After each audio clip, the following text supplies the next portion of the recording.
Welcome back, everyone.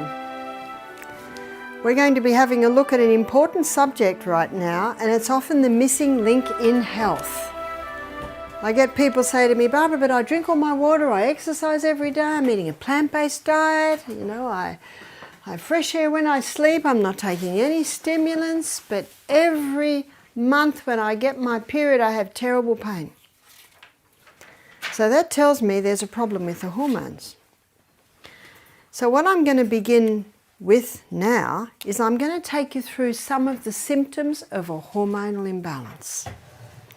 And Proverbs 11 verse 1 says that a just weight is not good, but a false balance is not good, but God delights in the right balance, and don't we, when the body is balancing right. That's Proverbs 11 verse 1. And our body runs according to precision balance.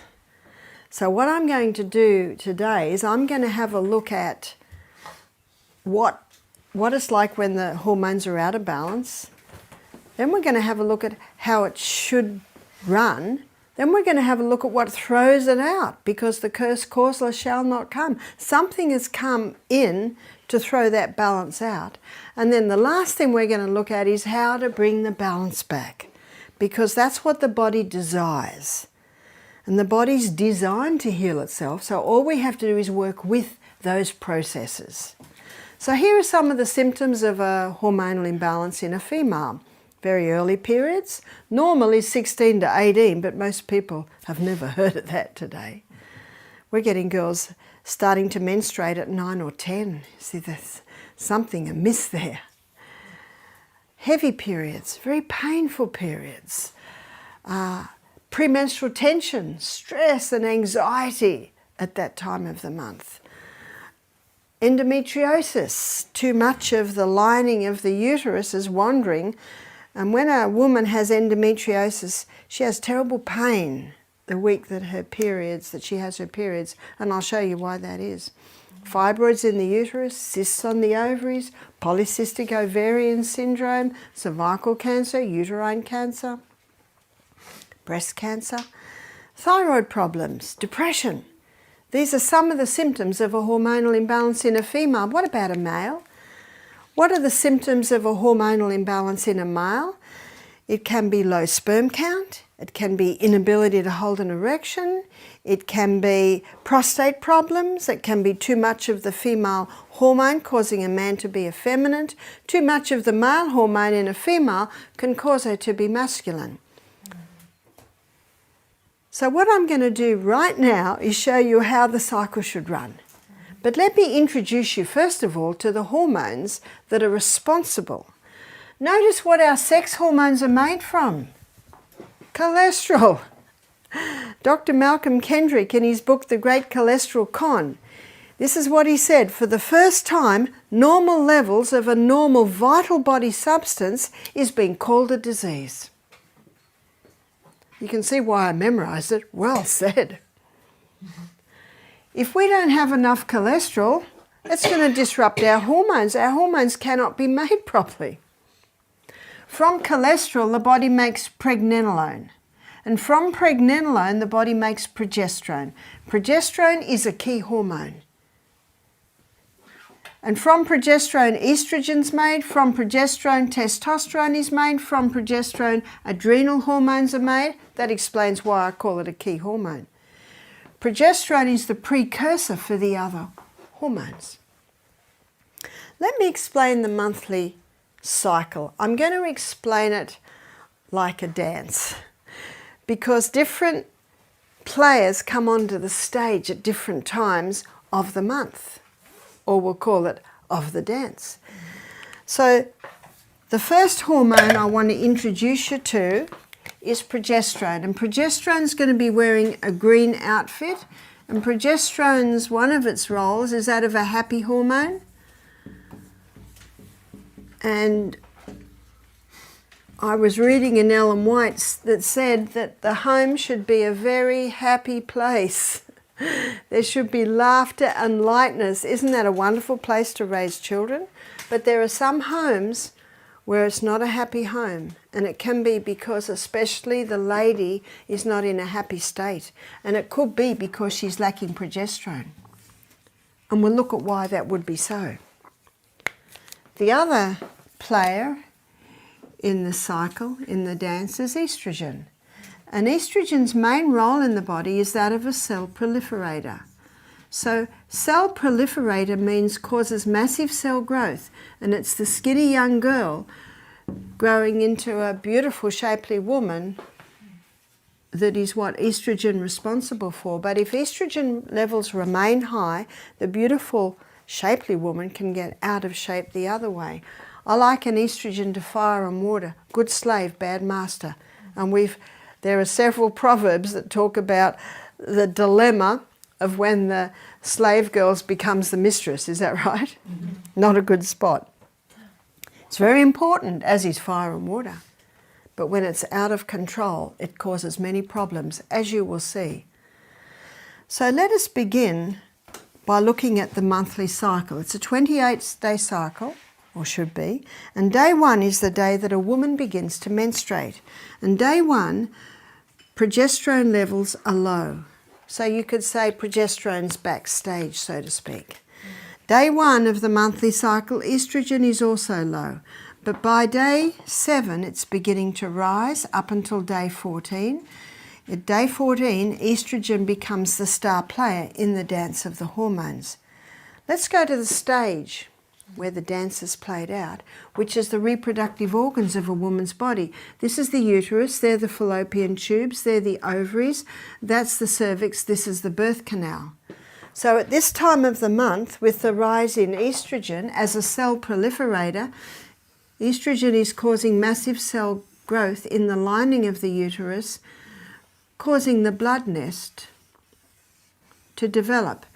Now, if estrogen levels are too high at this time of the month, too much of the endometrium is developed and it starts to wander all through the abdominal wall. There's your endometriosis. At this time of the month, with the rise in estrogen, eggs are being stimulated to fully develop. At this time of the month, under the action of estrogen, a form of lubricant is released in the birth canal. By day 14, it may be 15, a fully developed egg bursts forth from the ovaries, and the little filaments on the end of the fallopian tube pull that egg up, and the egg is moving up, up, up. So the fallopian tubes are ever moving like this, causing the movement of that egg. Now the hole where the egg bursts forth develops a blister, and that blister is called the corpus luteum. This little blister is very important because its corpus luteum is the main site of progesterone production in a woman's body. Can you now see the importance of a woman ovulating every month? Because when she ovulates, that's the release of the egg, corpus luteum's made. That maintains progesterone levels, which is maintaining all the other hormones. So what effect does the rise in progesterone have? Progesterone increases a woman's mood at this time of the month to the point of increasing her sexual desire at that time of the month. Progesterone also has a ripening effect on the lining of the uterus. I liken the progesterone to the plasterers and the painters, putting the finishing touches on the uterus. But progesterone has another effect, and that is on the cervix. The cervix is the gateway into the uterus. So the cervix is like a little cushion with a little button in the middle. But let me look at it sideways. Sideways, it basically looks like this. There's the little cushions and there's a little mucus plug in the middle. Under the effect of progesterone, at this time of the month, the mucus plug is released. The lips come up just a touch tighter, and a special form of lubricant is released around the cervix. And this lubricant is designed specifically to facilitate the entry of sperm up into the uterus, as you will see. So you can see the stage is set for the entry of man. Let me give you a few figures here. It is estimated between 2 and 500 million sperm are released with one ejaculation. It's the smallest cell in the human body, is the sperm cell. Now sometimes up to half of that comes straight back out. Now if the sperm meet this cervix, not easy to gain entry because of the mucus plug and the lack of the special lubricant, but they're so tiny, a few may get through. But if the sperm meet this cervix, this lubricant literally grabs that sperm and shoots it up into the uterus. It's got a long way to go, long way to go. And some of them go down the long way, the wrong road, and they basically die and get taken away. But some go down the right road. Are you starting to see why God made between 2 and 500 million? And then, the sperm find their prize, which is the egg. The covering of the egg looks like this. Little folds. And the sperm has to nudge its nose into one of those folds. It's not easy to gain entry. It nudges and finally it makes its way in, and before it goes in it has to lose its tail. But as soon as it nudges into the egg, those other folds shut tight and a chemical is released that will kill off any other sperm that will try and gain entry. Incredible what science now shows us about the workings of the human body. At every step we can claim Psalm 139 verse 14, I will praise you, I'm fearfully and wonderfully made. Marvellous are thy works, and that my soul knoweth right well. Now if the conception happened, then progesterone soars 200%. So often do we say about a pregnant woman, she's just blossoming. If she's not, what would that indicate? That she's lacking progesterone, and we'll look at why that is so. Progesterone is one hormone, whereas estrogen are three. You've got E1, which is estrone, and that's got strong cell proliferator action. Estradiol is E2, that's strong cell proliferator action. But estriol, E3, is a delicate estrogen, and it's estriol levels that rise in pregnancy. So what happens if conception didn't take place? Then by day 26, you've got the drop of progesterone. Write down. Day 26, you've got the drop in estrogen, which was already starting to drop. And when both of the hormones drop, the blood supply to the uterus is cut. And when the blood supply to the uterus is cut, then the blood nest falls away and we are once again at day 1 of the monthly cycle. That's how it runs. And that's what it should look like. Unfortunately, it doesn't look like that in many women today. Before I show you what causes a disruption in this cycle, I want to mention sperm for a minute. When sperm enters a woman's body, it's an alien, so her immune system rises to attack. But when sperm goes through the prostate gland of a man, it takes on an immune suppressant property. So when woman's immune system rises to attack, the immune suppressant property of sperm knocks back her immune system and sperm survives. Isn't it a miracle any of us are here? When you consider what has to be in place for the conception of a human being. But I've got some good news. Woman's body has memory, and every time her husband's sperm enters her, her immune system rises to attack and says, oh, it's husband, we'll just stand back. And the sperm goes through. But this is a very important point, because can you imagine how dangerous it is on a woman who has multiple partners? Can you imagine how dangerous it is in the area of anal sex for men and women? It is incredibly dangerous. Now I'll mention this as adults because it's important to know this, that the birth canal can take a beating. because it's muscular. But the colon cannot. The colon is a fine, delicate wall. So in the area of anal sex, it's incredibly physiologically dangerous. Dangerous for the anus and the colon, dangerous for the immune system, because you've got an immune suppressant property going in an area where it should never be. Excuse me? Yes? When you talk about multiple partners, do you talk at one stage or do you talk about all the years? I'm talking about many over a period of time. Yeah.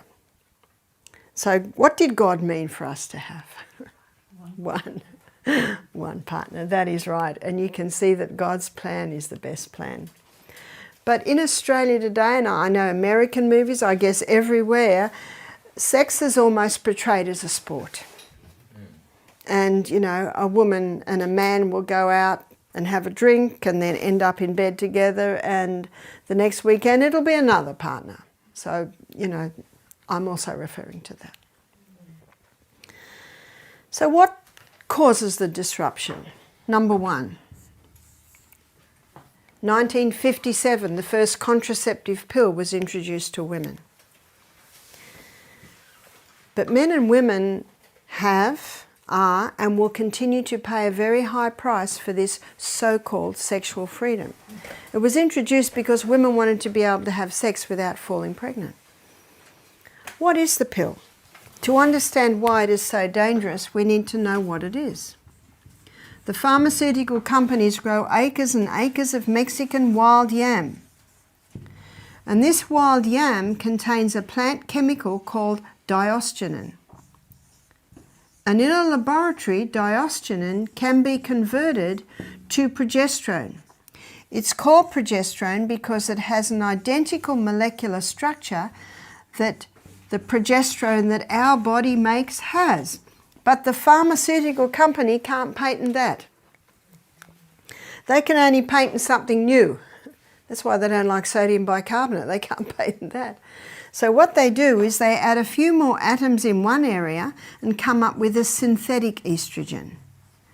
And it was in the late 80s and early 90s that was acknowledged that straight estrogen was causing so many problems with women. And so they had to start putting some progesterone in the pill to try and reduce the problems that were arising from straight estrogen. The Australian Health Department, and this was 15 years ago, stated that estrogen is a known human carcinogen. Can you see it's causing massive cell growth? Mm-hmm. So they came up, they add a few more atoms in another area and they came up with a synthetic progesterone. And it's not called progesterone, it's called progestin or progestone. Has that helped? No, because now it blocks the progesterone receptor site, so it really hasn't fixed anything. And many women who are on the pill in their teens, I'm a baby boomer. So my girlfriends and I were all on the pill. Everyone I knew was on the pill. So when's this? This is early 70s. We didn't even think about it. And isn't this what happens? People don't question it. Please question it. Please question everything. We didn't think there was a danger at all. But what's happening to a lot of those women now, they're now going through menopause. They're now, and some women have said, oh, but Barbara, that was 30 years ago. That's right.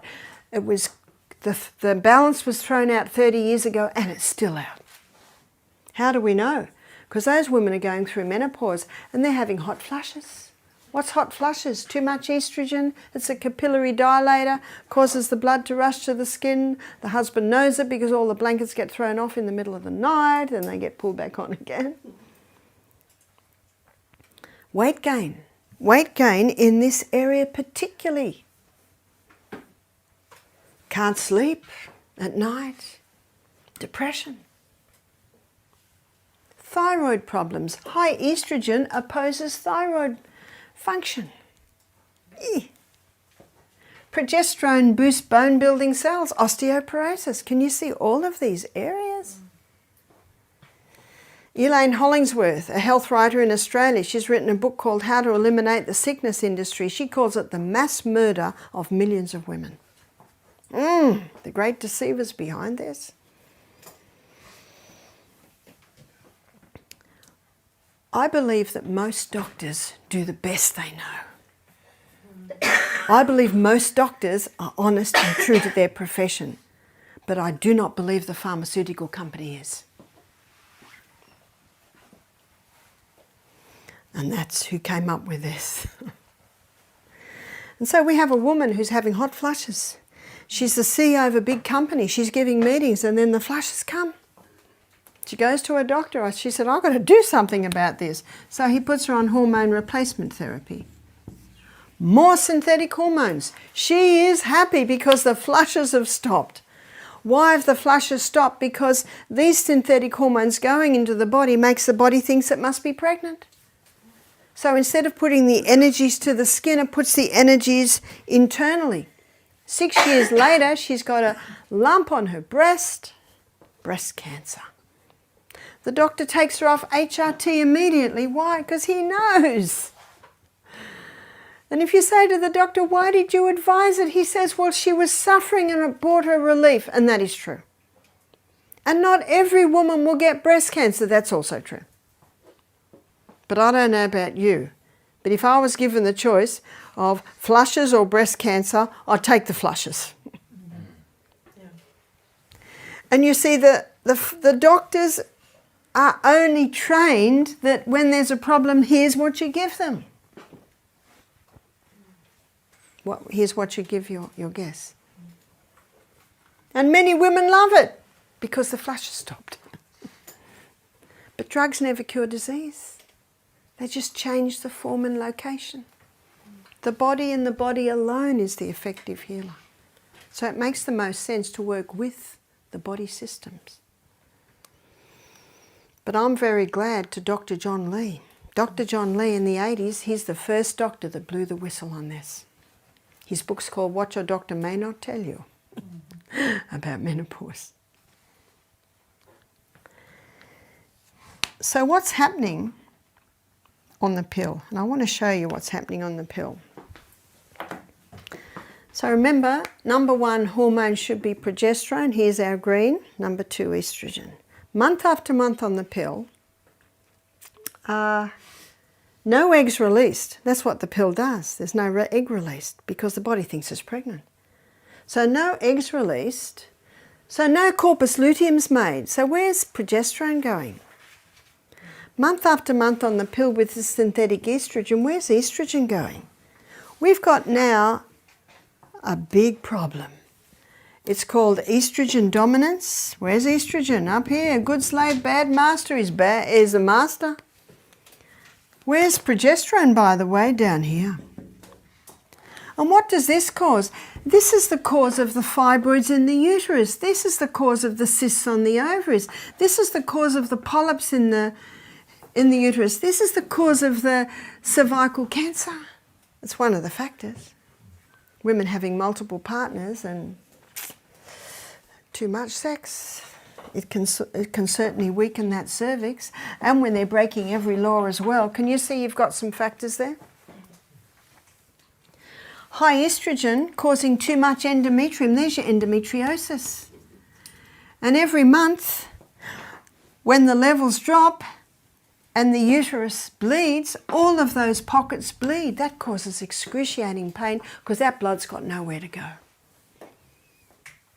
One 25-year-old girl said to me, I've got endometriosis. I went to my doctor. He said, you'll be all right when you go through menopause.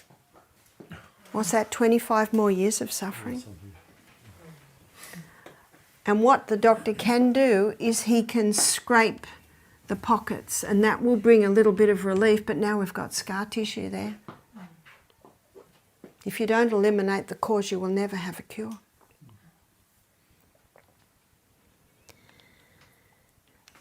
High estrogen, with its cell proliferator action, causing cyst in the breast, causing calcified lumps in the breast, causing breast cancer. Where's the progesterone? Happy hormone's gone. This explains the premenstrual tension. I said to one lady, do you get premenstrual tension? She said, no, I just hate my husband for a week every month. She's got it. Another lady said, I don't know, ask my husband. And he's going, yes.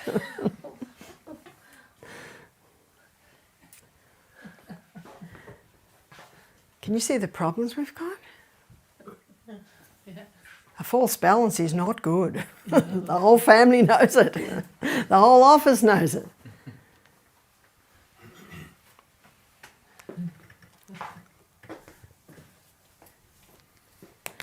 There's more. Because there are some people who have never been on the pill. Their mother was never on the pill. And by the way, if a woman's on the pill before she gives birth to her children, the man child and the woman child will both have some hormonal imbalances. So number 2, what causes a chicken to be fully developed in 5 weeks? Growth stimulants. Now it's against the law to give growth stimulants to chickens now. So they've genetically modified the chickens to produce more estrogen. That's why if someone wants to eat eggs and they want their own chooks, I say, do you know you almost have to go to a 100-year-old man who's got the chooks his father had and his father's had and his father's had.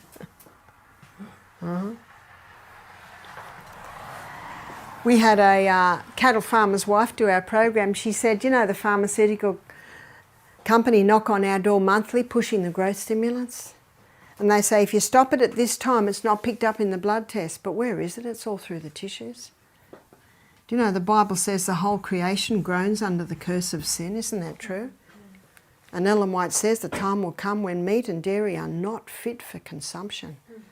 And I do hope my illustration of Dr. Atkins didn't make you think that I think that meat and dairy are okay. No. No, they're not safe.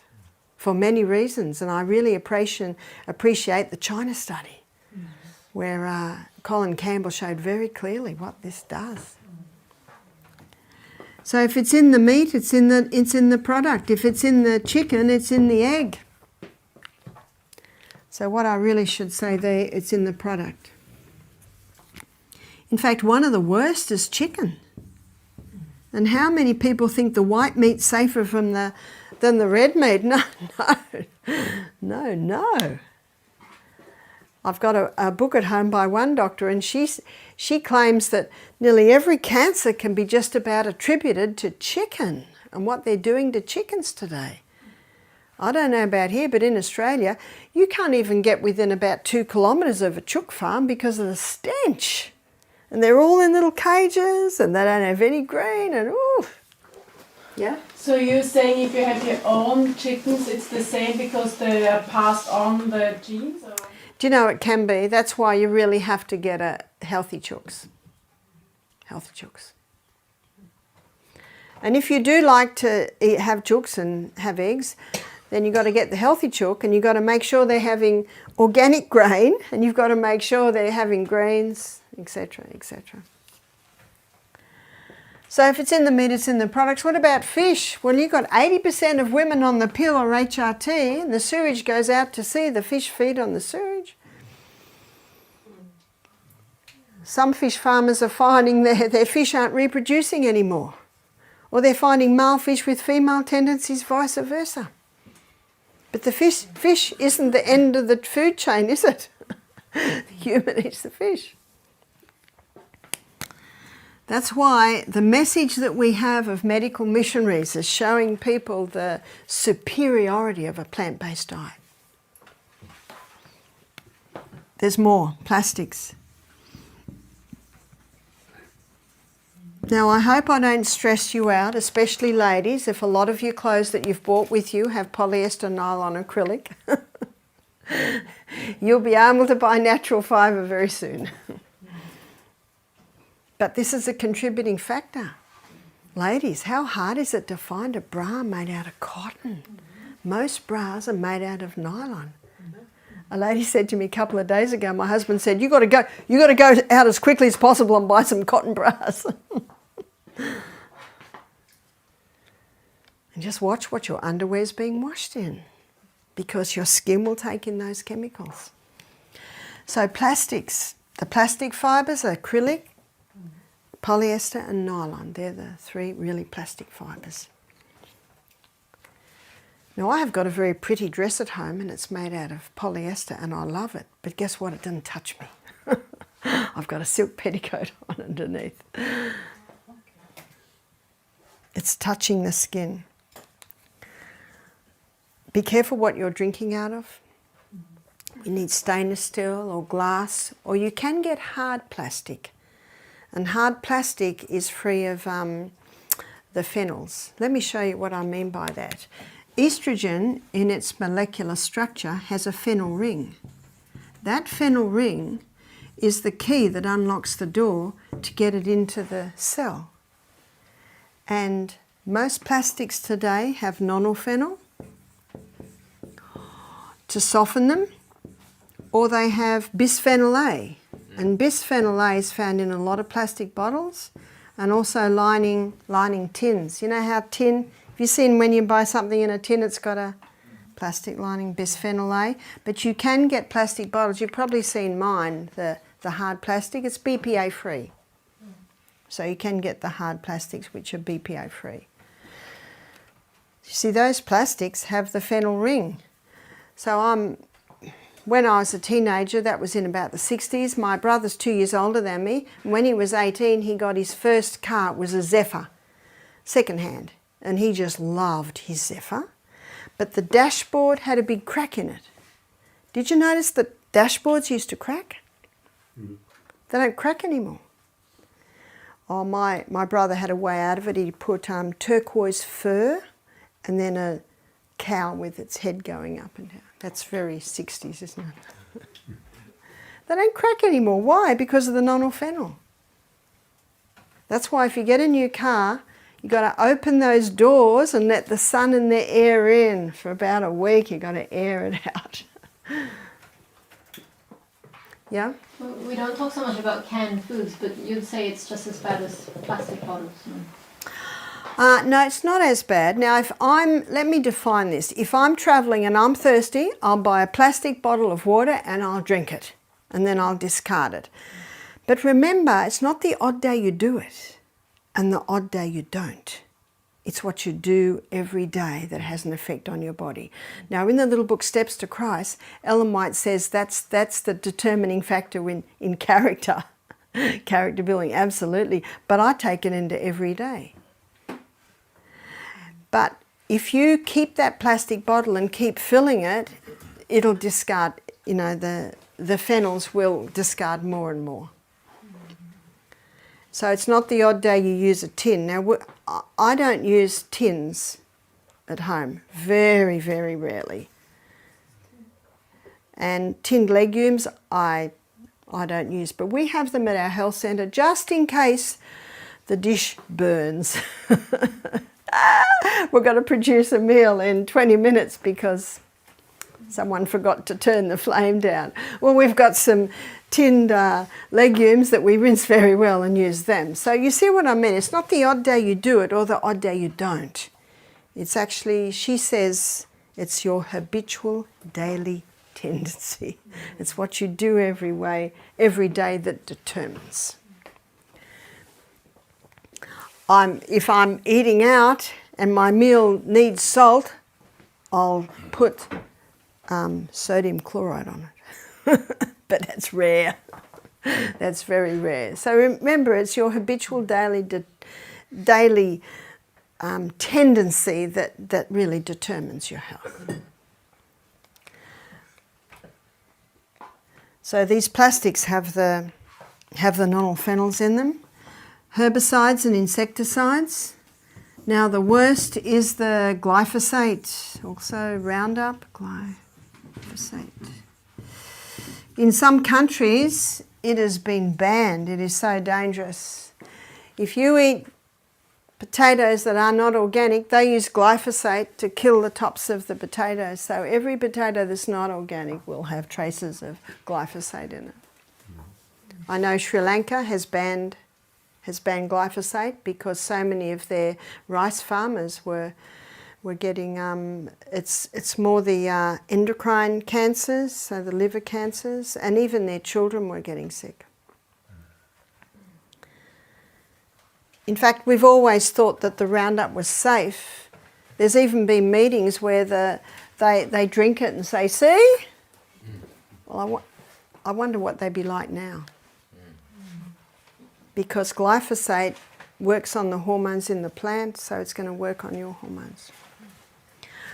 Also, chemicals, get the chemicals out of your homes. One of the first things people do is go home and go into their laundry cupboard, under their kitchen sink. Have a really good look at what's in there. Now, you might have heard of xenoestrogens. Xenoestrogens meaning estrogen mimickers. So these are your estrogen mimickers because of especially the plastics with the nonylphenols and the effect that they have on the estrogen receptor sites. So let me show you these estrogen receptor sites. Here's 3 cells. Here are 3 estrogen receptor sites. And the first one we're going to have a look is the xeno, which is the ones coming from the plastics, herbicides, insecticides, chemicals. They are 20,000 times stronger than human. So how big are they? They're big. How big's human? It just sits in the cell beautifully like that. But the human estrogen is 20,000 times stronger than the plant. So how big's the plant? It just slips into the very lining, just a tiny little thing. And that's the natural estrogen that you find in a lot of greens, that you'll find in soy, that you'll find in red clover. And you've probably heard, don't eat soy because it's got estrogen in it. Well, it has, but they're very minor. But let's have a look at the soybean grown in America today. It's called Roundup Ready. Why is it called that? Because it's been genetically modified to resist Roundup. And one farmer told me five times before market, the whole field is sprayed. So problem number 1, it's genetically modified. Problem number 2, it's full of Roundup.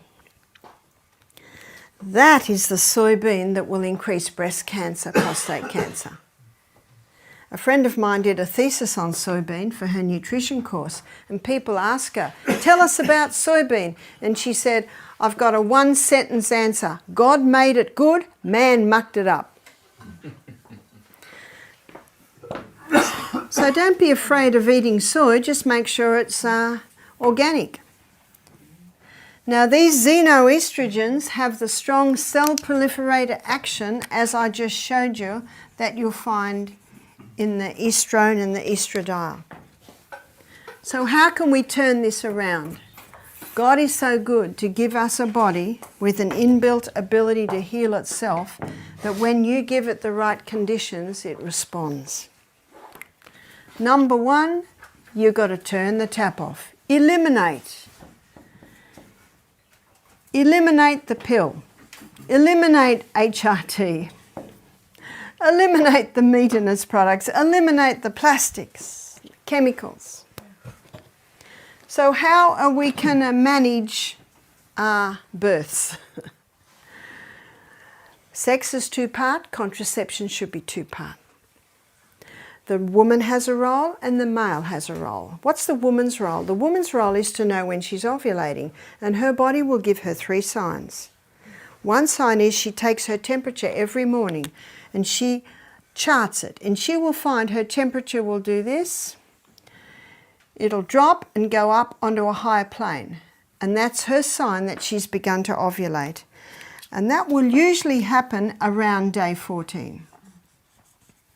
My daughter Jessica, she's 40, she said, Mum, look at the app on my phone, it tells me when I'm safe or not safe. You can even get an app on your phone now, and she punches in her temperature every morning. That's one sign. What's another sign? Another sign is the vaginal mucus. So when estrogen's high, the vaginal mucus is not as much and it is white. But when progesterone's high, the vaginal mucus is much more profuse, it's clear and it's stringy. So that's another sign, and the lady can just chart it every day. And her third sign is she tests her cervix. So it's as simple as testing the cervix every day. Now at first she's got nothing to compare it to, but as the days and the weeks and the months go by, she starts to see definite changes at this time of the month.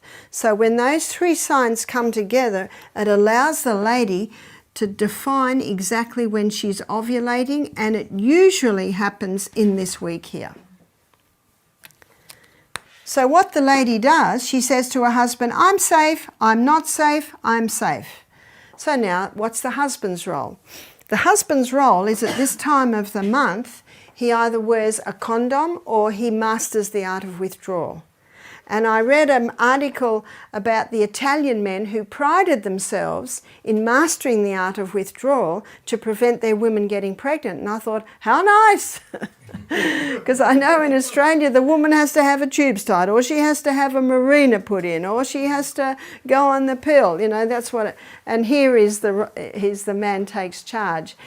What about a vasectomy? I would not advise a vasectomy. So when Michael and I married, I was almost 44, he was 40, and he said to me, do you want any more children? I said, I think we've got enough. I had 6, he had 2. He said, I agree.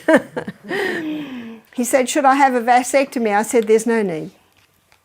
There's no need. I said, we can do this.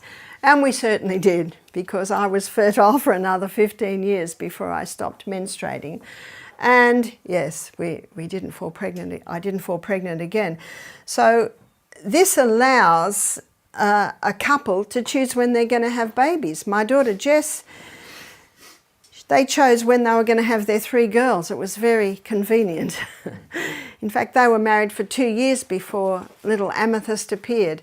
Amethyst is now 15, and the joy, or she's 16, and her joy is to come to Misty Mountain every Christmas holidays and work in the health centre. How nice. So she heard the story of when she was listening to the lecture of her mum and dad. And you know, Amethyst did not develop early. How nice. We can actually change the genes around, because her mum and dad both grew up like this, with this diet, and so they gave a better hormone gene pool to their 3 girls. How nice. So eliminate the pill, eliminate HRT. What you'll hear today will allow a woman to stop the HRT. Eliminate meat and its products. I think that with some of our guests, they're not interested in that. And that's what it's very important to be as medical missionaries. We need to be open to all walks of life. So I say to people that say, no, I'm not going to stop my meat and dairy. I say, well, it must be organic. And one lady said, well, I'm not going to eat much if it's going to be organic. And I say, well, you're going to learn some delicious meals while you're at our place. So that's what we say. And most people are looking seriously at how they can eliminate all that. So number 2, your liver is a powerful organ and has the ability to eliminate excess estrogen. And it'll do it down one of 2 pathways. The liver will eliminate the estrogen down the hydroxy 2 pathway. So that's the hydroxy 2 pathway. If it sends the estrogen down the hydroxy 2 pathway, it's out of the body. But if it sends it down the hydroxy 16 pathway, it comes back into the body 100 times worse. So what I'm going to show you now is what stimulates this and inhibits this one. And it's various foods can stimulate the hydroxy 2 pathway. And one is the cabbage family. Oh, it was so lovely to talk to my husband and hear that they're just starting to eat the cabbages that I planted before I left. The cabbage family contains indoles, and I did see in the hothouse here that has everyone seen through the gardens here? It's very impressive. These cabbages contain indoles, and those indoles stimulate highway 2 and inhibit highway 16. And a lady showed me a supplement she had. She said a naturopath put me on this supplement to help balance my hormones, and I had a look at it, and it had indoles in it. $100 a month it was costing her. And she was so happy to hear that all she has to do is include something from the cabbage family nearly every day. So that's cabbages. That can also include sauerkraut. And sauerkraut's a great food to help maintain your good flora in your gut. And we'll look at that in a little bit more detail when we go on our journey through the gut. Brussels sprouts, broccoli, cauliflower, bok choy, they're all part of the cabbage family. So they all contain the indoles, which stimulate hydroxy 2 and inhibit hydroxy 16. Vitamin B. And the highest source of our B vitamins is found in our raw nuts and seeds. So it's nice to have a little handful of that every meal. Vitamin B6, B9 and B12 particularly. When we go on our journey through the gut, I'm going to give you the vitamin B12 story, which is very misunderstood. Vitamin B12 is a bacteria. So when you eat an apple off a tree or a strawberry straight off the plant, you're getting B12. I wash them if they've got dirt on them. But if they haven't got dirt on them, I don't wash them. Licorice. Now this is the herb licorice. If someone's got high blood pressure, no licorice, because licorice can pop that blood pressure up a bit. Yes? So the seeds and nuts, are they superior if they're soaked? Is it better if they're soaked? Many people say that. Soaked in water? Ah, yes. I don't know if you've ever soaked the nuts and dehydrated them, but they certainly lose that lovely strong flavour. As long as you chew your nuts very well, they're fine. Flaxseed. Ground flaxseed is a great additive to breakfast, but make sure they're ground and eaten within an hour of grinding, because as you'll see when we look at fats, they deteriorate very quickly when they're exposed to the light, heat and oxygen. Doesn't have to have it in the freezer or the fridge. If you grind them, you can keep them in the freezer. But too much, if you eat too much, it's not too good because it contains cyanide, I believe. Interesting. Does it contain cyanide? Your apple seeds contain cyanide, your apricot kernels contain cyanide, and the bitter almonds contain cyanide, and flaxseed a little bit. And when that goes into your body, the enzymes from the pancreas release rhodonase. And when rhodonase gets into a cancer cell, it kills the cancer cell. So you can't have too much.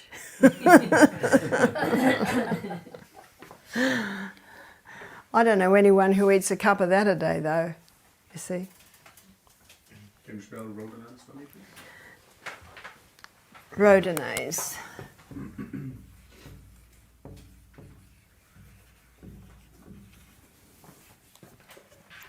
See, what rhodonase does in the cell, it disarms the cyanide, but cancer cells don't have rhodonase. So that's how it can kill the cancer cell. But a couple of things there, you've got to be eating them, and you've got to have some pancreatic juices left over from digestion, and if a person's eating a highly processed meat diet, there's hardly any pancreas left over from digestion. Yeah?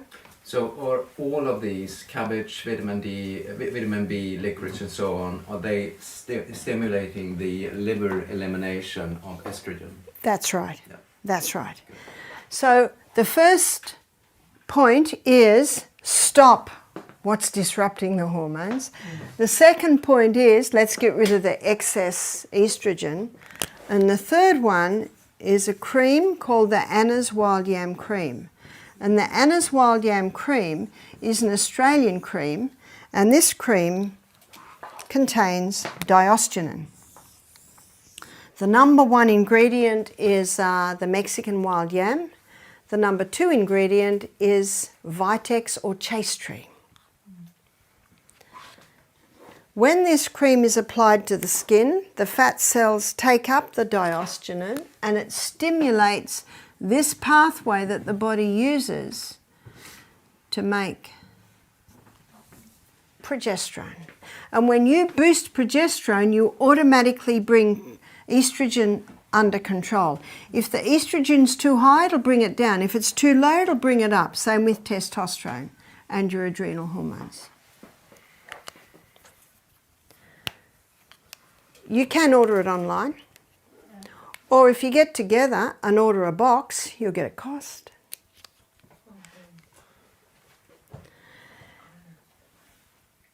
So, how do you apply it? One finger dip, just past the nail bed. I did say a lady the first knuckle, but she thought that was the first knuckle and she went through the whole jar in a month. One jar should last about 3 months.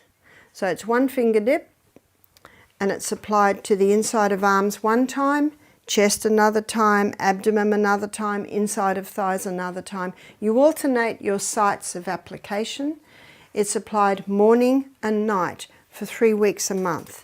So if a woman's menstruating, she's applying it for the 3 weeks where her progesterone level is highest. If a woman is not menstruating anymore, either because she has lost her uterus or she's finished, she's gone through menopause, then she just chooses 1 week a month where she doesn't apply the cream. One lady said to me, I used this cream and it didn't work.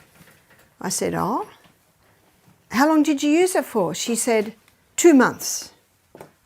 Well, let me show you what's happening with 2 months. She's got a major hormonal imbalance and her symptoms show that.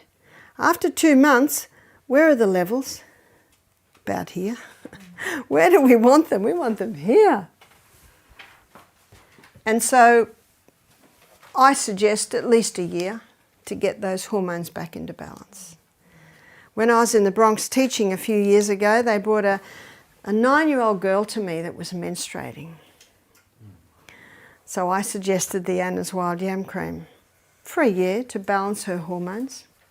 I met a 92-year-old lady who was on the Anna's Wild Yam Cream for her osteoporosis. You see, progesterone boosts bone-building cells. I've seen many with thyroid problems go on the yam cream. Remember, the high estrogen opposes thyroid function. Get that estrogen down. It can be part of the programs that you advise as you start to put programs together next week for people with various illnesses. And you can see why. Yes? So how should you use Anna's Wild Cream due to osteoporosis? Same. Same. Okay. So that's the application for a woman. What about a man? A man applies it twice a day, but he doesn't have the 1 week break because men aren't cyclic like women. So why would a man use it? A man would use it for prostate problems. We had a guy do our program who was having a 3-monthly injection to try and get his testosterone levels down. You see, high estrogen in a man can get high testosterone, and that testosterone can convert into a form of testosterone that causes inflammation of the prostate gland. And let me tell you something very interesting. If a man has zinc every day, that zinc inhibits the conversion of testosterone to the dangerous form of testosterone. And what's the highest form of zinc? Pumpkin seeds. Thank you, Casper. We all had pumpkin seeds this morning. In fact, one health writer said if every man was having adequate zinc, there would be no such thing as prostate problems. Interesting. And you can see why. So for a man, he would use it for prostate problems. And so this man, I started to tell you the story, he heard this and he was having a 3-monthly injection to get his testosterone levels down. He developed breasts and he was having hot flushes. He heard this and he made a decision. No more hormone injections. He started to use the Anna's Yam Cream. He started to drink more water. He started to go to a plant-based diet. Because one cause of a hormonal problem can be just too much chicken and eggs. You can see that? He started to exercise, started to go to bed early, stopped his daily cup of coffee and his weekend red wine. Can you see that these are the true remedies? They're the true remedies. That's not the true remedy. They're the true remedies. That's your basis. Now this will certainly help. Remember Psalm 104 verse 14? God gave herbs for the service of man. So the herbs can come in and help, but you must have that foundation. And I think the reasons why, even though I was on the pill for a few years before I gave birth to my baby, I think because I lived the true remedies, I didn't see any hormonal imbalance in my children. They can do it, but they take a lot longer. Whereas most people with a hormonal imbalance, they're wanting help quick. And God gave the herbs for the service of man. So some say, well, what if you eat the wild yam? Well, Dr. John Lee, he says, if you eat it, you lose it because the liver detoxifies it. He says you can get 400% more of the actives via the skin. So that's an interesting point to take note of. So this man implemented the lifestyle and started the cream. His wife emailed me 10 months later. She said, I've got good news. She said, the breasts have gone down, the hot flushes have stopped. He's just had a test at the doctor and his testosterone levels are the best they've been for years. Wow. What an amazing body we live in. That's implementing the true remedies and taking the herbs to help shift that balance back. And so the fourth point must always be the true remedies, or the 8 laws of health. Disease is an effort of nature to free the system from conditions that arise because of a violation of those laws of health. That's why what you basically teach is this. And you teach it in detail so that that information, you win your health guests with that information. One man said, Barbara, everyone tells me to drink water. But he said, you told me why. And now he's drinking water. And why is the man that the retreat I was at, he's starting to eat veggies. He said, everyone's told me to eat veggies, but you've told me why. Do you know God made our brain that way? Isn't that true? He made our brain that way. And we're to question. 1 Thessalonians 5:21, prove all things and hold fast to that which is good. We're supposed to be the head, not the tail. The only hope of better things is the education of people in right principles. So I go to churches and teach this, and some of the church members come. Many don't because they think they know it all. Some of the church members come, and I am teaching the students, but I can see who else I'm teaching is the church members. And one church I went to, we gave meetings all week. The people were excited because this is exciting. I never ever tire of presenting these things because they're exciting. And they filled the church every night, 80 people every night. And then we said to them, and I'd tell them all week, on Saturday morning, I'm going to show you how to rewire your brain. I'm going to show you how your brain can get smarter and wiser with age, so everyone's interested. And then we say, it will be in our church service time, so there'll be a few hymns. Australia's such an ungodly nation. So this is why we say this. And they're not listening to, you know what they hear? I want to rewire my brain. And so they come in, and you know what the speaker says? He says, come in early. So they come early and they've got the seats, and then all the members that haven't been to the meetings all week, they come in and their church is full. So we have to put them in the hall. And they've never seen so many people in church before. Isn't that interesting? Why have they come in? Because you've appealed to their intellect.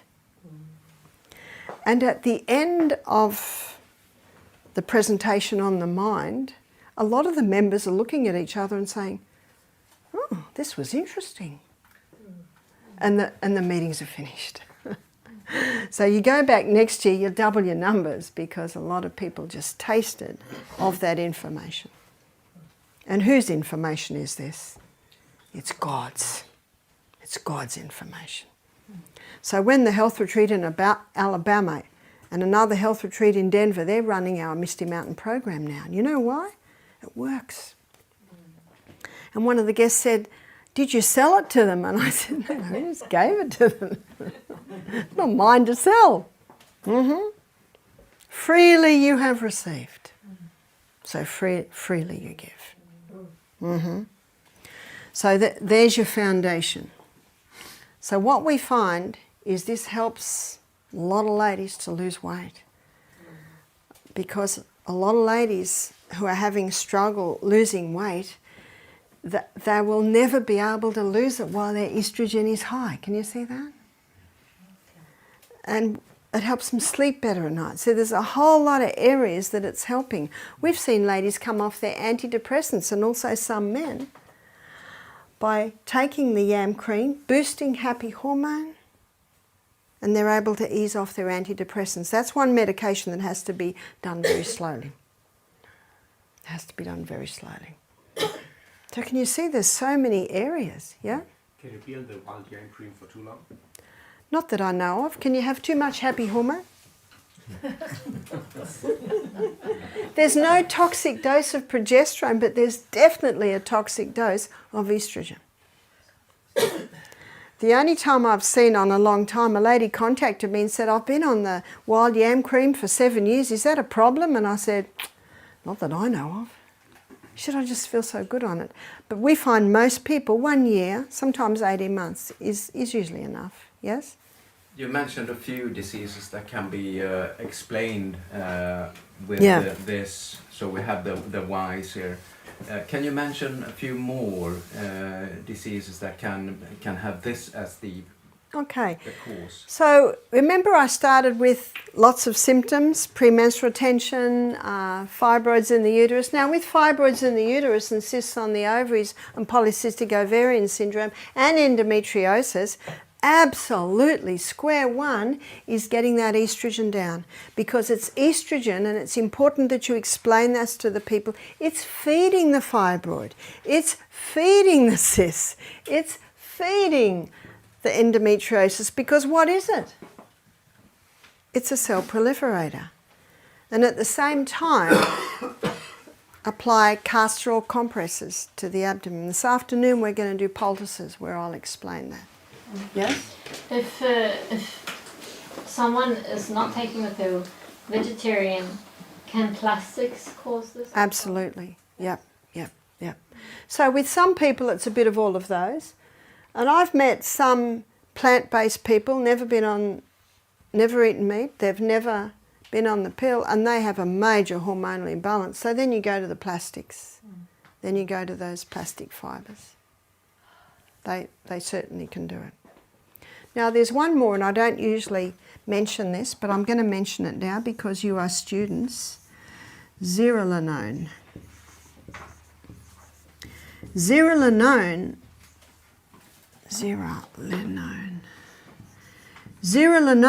is a mould waste. And zearalenone is commonly in grains. In fact, in most countries they test grain for levels of zearalenone. And zearalenone has an estrogenic effect. Now in Australia they test for zearalenone levels, but there'll never be zero zearalenone. You know how they say they consider this level safe but this level not? And Australia grows so much wheat. We grow mountains of wheat. and we store it in big silos. And you get a cold frosty morning and a hot sunny day, what's happening in the silo? It's a mould waste, it's zearalenone. Now the reason I'm mentioning it now, it has an estrogenic effect. So people that are eating cereal and toast for breakfast, sandwiches for lunch, pasta for tea and biscuit, cake mid-morning, mid-afternoon, there's that overload of carbs, but it's overload of one type of grain. What's that? Wheat. But it's only on wheat, or was it on other? It's mostly on wheat. Well, it's the wheat that they test because we grow so much wheat. We grow tons of wheat. Because Aussies eat so much wheat. You go into the cake shop. What grain is everything made out of? Wheat. But why wouldn't you mention it before? Is it because it's not as high as the other ones? Because I'm going a lot deeper with you because you're teachers. And usually I don't mention it because I just don't have time. And I'm so excited about this school because I can go so much further. And when you teach, you'll skim on the top. But I'm teaching you a lot deeper.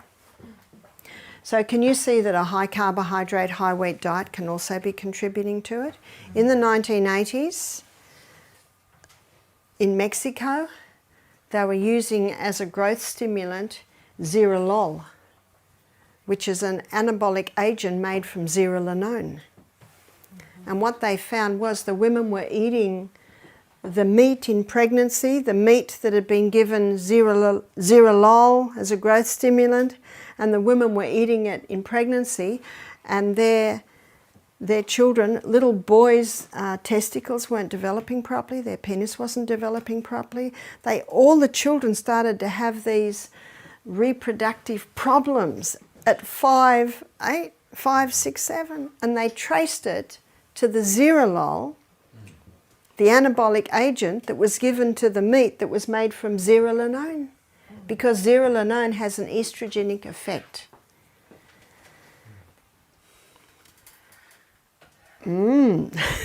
So this is another reason why get that wheat down, yeah?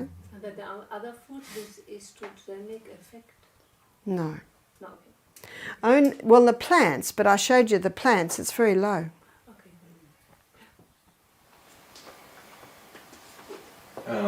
The problem with the reproductive organs of the little boys is due to an imbalance of hormones. That's right. Could it be cured in this stage of age? Do you know, it may be. It may be that I do not know. I've got a book called Mycotoxins. Remember, myco means mould. And this book on mycotoxins, it's mycotoxins and the effect on animal and human health. And I got the story in there from there about the Rice Act that I mentioned yesterday, and I got the story in there that I just told you. So, you know, this book is showing the mycotoxins and the effect on human health.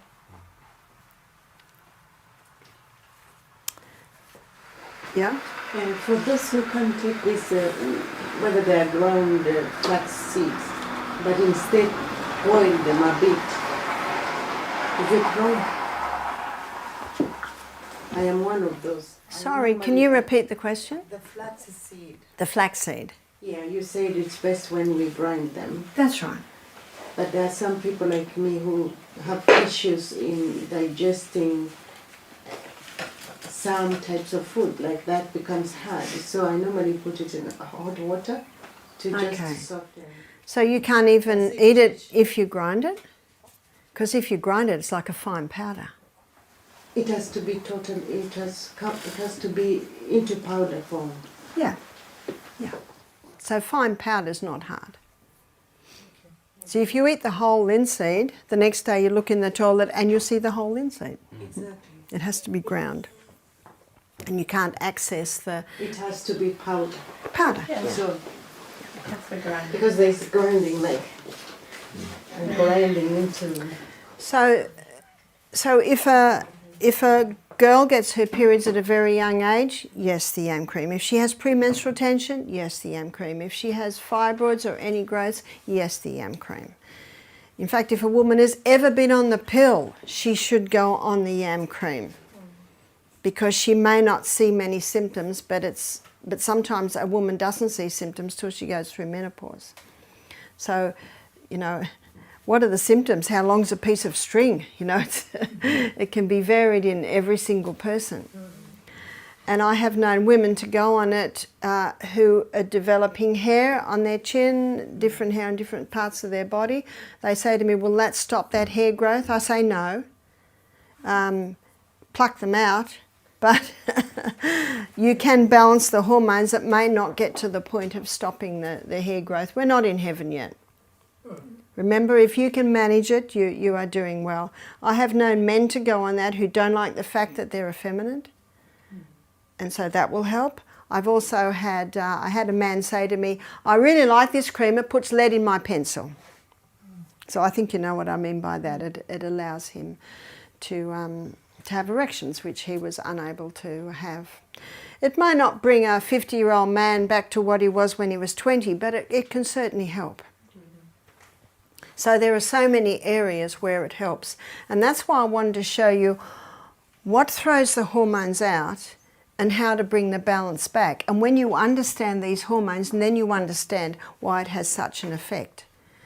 So what I also find, I'd like to look at the menopausal woman in our last 5 minutes. We're nearly there.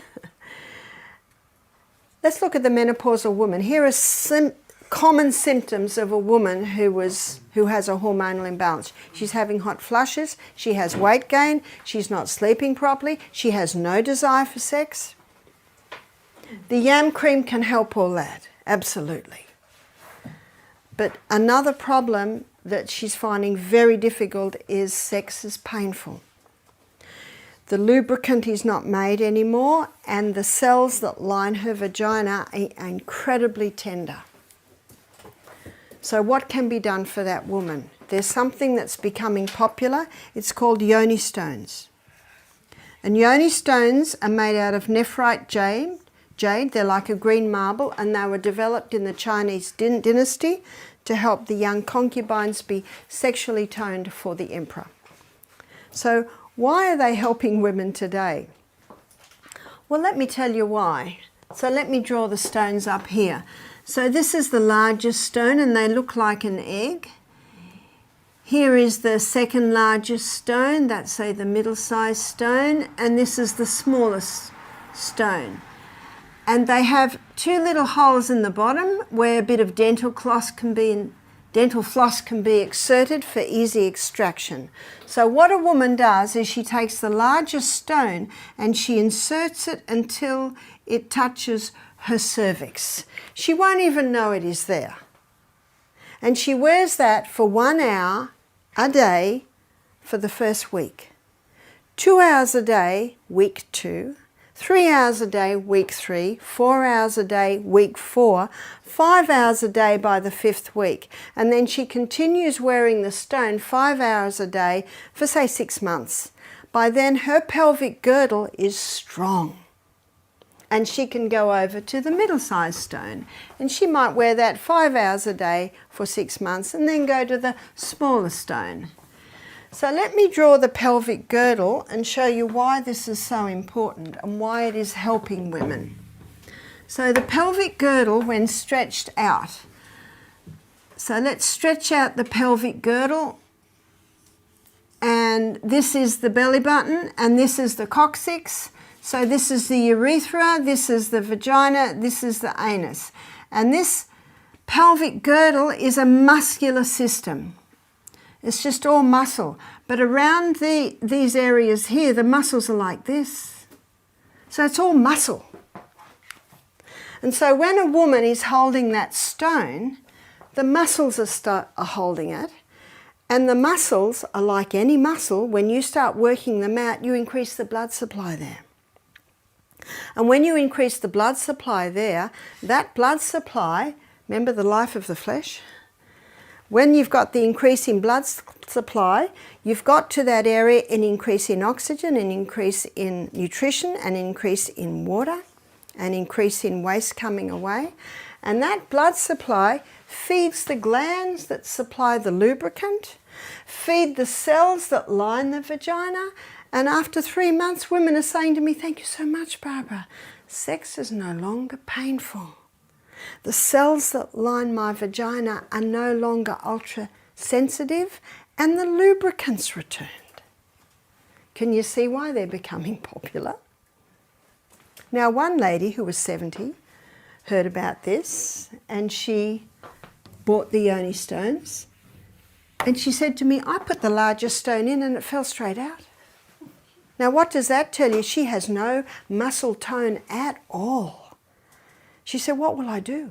I said, "Rebound. Get on the rebounder, 3 minutes, 3 times a day, and that will strengthen somewhat the pelvic girdle to the point that it will be strong enough to be able to take the stone." So why would she want the yoni stone? She's in her late 70s and sex is not a big part of their relationship anymore. She was incontinent. So when you strengthen the pelvic girdle, you automatically strengthen the urethral muscle, you strengthen the anal muscle, you strengthen that whole area. Muscle knows no age. And I've had ladies come to me and say, "I had a prolapse." What's a prolapse? That's when the uterus drops right down to the opening of the vagina. You can imagine how uncomfortable that is. And these ladies, both of them had surgery where the doctor said he could sew it up, but he had to put mesh in there. Now the mesh didn't work. So now they've got a prolapse with mesh until they wait until there's a vacancy in the hospital to have the whole uterus taken out. And then they heard this lecture, they said, "If only we'd known." So why does the doctor use mesh? It's not his fault. Because the muscles have no tone. He can't sew them up because there's no tone in them. It's our responsibility to keep our body fit, strong, well-nourished. So that if a problem arises, but by the way, I'd like to suggest if your body's fit, strong and well-nourished, you probably won't even have a prolapse. But then some women have had a prolapse because when they gave birth, it didn't go quite right and the doctor did the best he could. But you see, we're fighting gravity here. And strength comes by fighting gravity. And it's also important for women to squat. Can you squat? Every day, every day. We should squat. My husband can even squat now. Now, he doesn't have a pelvic girdle like ladies do, but he's so excited that he can squat. Yes? What are the primary causes of bad muscle tone? Is it primary causes of bad muscle tone is basically a violation of the laws of health, but the cells aren't nourished, the cells aren't well watered, the cells aren't well rested, but the muscle cells are not used. But in that particular area, I mean, it's just enough to walk then and get that kind of exercise? Or is it Well, giving birth? Not many people walk. Not many people exercise. And you can't blame birth because I've had 6. You see, it's not birth. Women's body was made to birth. Yeah? Would the squats also have men who are urinating very often during the night? Yeah, it can help a little bit, but prostate problems, that is one area where the yam cream can help. Yeah. My daughter Emma gave birth to twins 17 years ago, and both twins were about 6 pounds, so that's a lot. She said that her stomach came out to her middle knuckle. That's a long way. And after she gave birth, if she coughed or sneezed or laughed, she'd lose a little urine. And she just thought, this is something that I have to live with because, you know, the pressure of the babies. And then she heard about the yoni stones, so she ordered them. She used them, and after 3 months she could laugh, she could cough, she could sneeze, and she would not lose urine. She strengthened her pelvic girdle. Women that squat a lot have a much stronger pelvic girdle. I can squat easily because when I was pregnant with my last baby, he's 33 now, I read a book called Active Birth by Janet Velasquez, and she advocated squatting. So I squatted 10 minutes every day to get used to squatting. And when William was born, the whole baby flew out with one push with the bag intact. Oh, that squatting's powerful. They had to catch him. And then I continued to squat because it was now a comfortable position. And you look in countries where women do a lot of squatting, they don't have near the prolapse problem. So it's just strengthening those muscles. It's using those muscles. Rebounding is really good for them on the rebounder. And strengthen your core. Strengthen your core from the outside. Look at your Pilates type exercises. They all strengthen the core. Remember, strengthening the core helps our spine. We have so much to give people, don't we, with this information? So much to give. Because God desires that we all prosper and be in health as our soul prospers. So let me say a word of prayer to finish our morning session. Father in heaven, thank you so much for what you've given us today. Thank you so much for this body which is fearfully and wonderfully made. Marvellous are these works that my soul knoweth right well. Father, give us all understanding, give us all retention, and show us where you would have each one of us. We pray in Jesus' name. Amen.